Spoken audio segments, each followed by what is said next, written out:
ज्ञानेश्वरा, काय झालंय शंभू पंडित? ते आलेत. योगीराज चांगदेव आलेत. वाघावर बसून आहेत. त्यांच्या हातात सर्पाचा आसूड आहे. सहस्त्रावधी शिष्यगण त्यांच्या मागून चालत येत आहेत.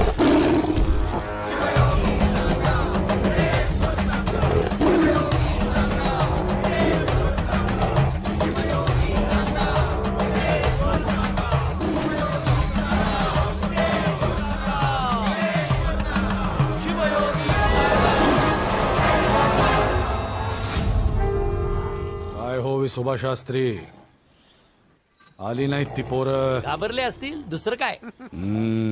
ज्ञानादादा, ही मातीची भिंत येईल का रे आपल्या बरोबर चांगदेवांना भेटायला?